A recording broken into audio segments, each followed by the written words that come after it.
கூட்டணி என்பது எனக்கு சரிப்பட்டு வராது. நான் இங்க பாருங்க ஒரு பெரிய கனவு கொண்டிருக்கேன். அதை நாங்க செய்யும் போது இப்படி பாருங்க, தனித்திறன் கல்விக்கு முன்னுரிமை. அது என்ன தனித்திறமைன்னு பேசிக்குவா. ஒரு நேர்மையாளன் ஆட்சிக்கு வரும்போது ஒரு அப்பா நல்லா இருந்தா தன் பிள்ளைகளையும் நல்லவனா வளர்க்கணும்னு நினைப்பான்.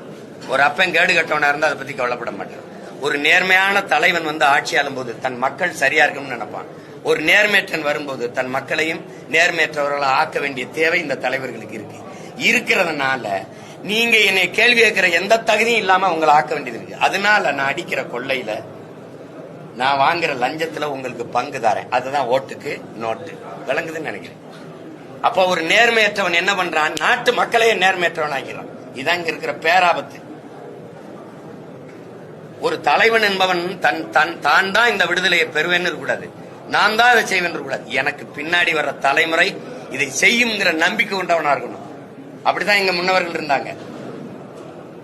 அதனால எங்க காலத்தில் வென்றால் மகிழ்ச்சி, இல்லைன்னா இன்னொரு தலைமுறைக்கு கையளிக்கிறோம், அவ்வளவுதான். இது ஒரு தொடர் ஓட்டம், ரிலே ரேஸ். அவன் ஓடி வர்றான், ஒரு சுடரை என் கையில கொடுக்குறான், நான் ஓடுறேன். முன்னவர்கள் சுடர் எடுத்து தோள்கள்ல கால்கள்ல வலு இருக்கிற வரைக்கும் ஓடுறேன், இல்லைன்னு இன்னொரு தலைமுறைக்கு கடத்திட்டு சாகுறேன். அவன் ஓடுவான், அவ்வளவுதானே. இதுல போய் அவரோட நில்லு இவளோட நில்லுன்னா சரி, யாரோட போய் நிக்கிறது? சரி, ஐயா எடப்பாடி கிட்ட போயிட்டேன்.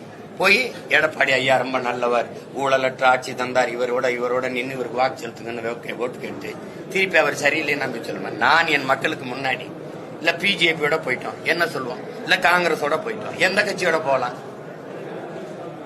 காங்கிரஸோட போயிட்டா எனக்கு காவிரி நதி நீர் வந்துருமா? இல்ல பிஜேபியோட போயிட்டா கச்சத்தீவை மீட்டுருமா? இல்ல காவிரி நதி நீரை தந்துருமா? அது கோயிலை விட்டே வெளியில வராது, என் குடிசைக்கு வருமா? வருமா சொல்லுங்க. அது சாமியை பத்தி பேசும், நான் வாழ்ற பூமியை பத்தி பேசுமா? என் மலையை வெட்டி மணலை என் தாயின் மாற அறுத்து விற்கிறானே, என் பூமி தாயின் மாற நான் துடிக்கிறேனே, இவ யாராவது துடிப்பாங்களா? அப்புறம் சரி, தாமிரபரணி ஆறு நஞ்சாயிருச்சு, நஞ்சாக்குனது யாரு? யாருடைய ஆட்சியில?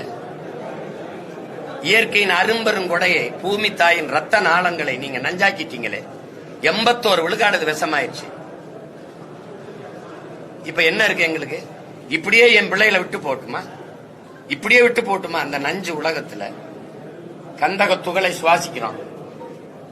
இது இப்ப ஒரு போத்தல்ல தண்ணி இருக்கு, அது குடிக்கிற திறன்ல இருக்குன்னு யார் எனக்கு உறுதி தருவா?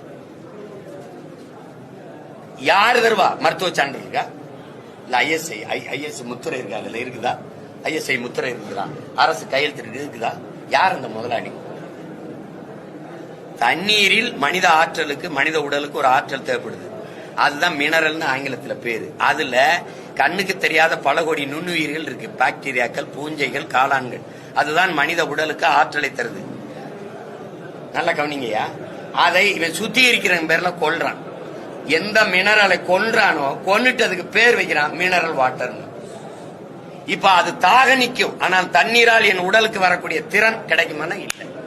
இதை யாராவது மறுக்கிறாங்களா? மருத்துவர் யாராவது மறுக்கிறாங்களா? இல்ல யாராவது ஆய்வறிஞர்கள் யாரும் சொல்றாங்களா? எல்லா இடங்களும் சிக்கல். அப்ப இப்ப நீங்க ஒண்ணு பாருங்க, இப்படி பாருங்க. அணுவுல இந்த மண்ணுல கொண்டு வந்து வச்சது யாரு? இந்திய கட்சிகள். அனுமதிச்சது யாரு? திராவிட கட்சிகள். ஸ்டெர்லைட்டை கொண்டு வந்து வச்சது யாரு? இந்திய கட்சிகள். அனுமதிச்சது யாரு? இந்த முதலாளி அனி அகர்வால் எங்க இருக்கான்? லண்டன்ல இருக்கான். ஆனா அவன் அங்கிருந்துகிட்டு இந்த ஸ்டெர்லைட் எங்களுக்கு பாதுகாப்பும்பா.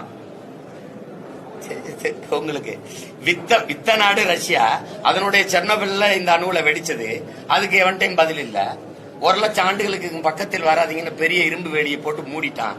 அதுக்கப்புறம் போய் கையெழுத்து போட்டு கொண்டாந்து இந்த அணுவுலையே என் தலையில கட்டிட்டு போயிட்டியே.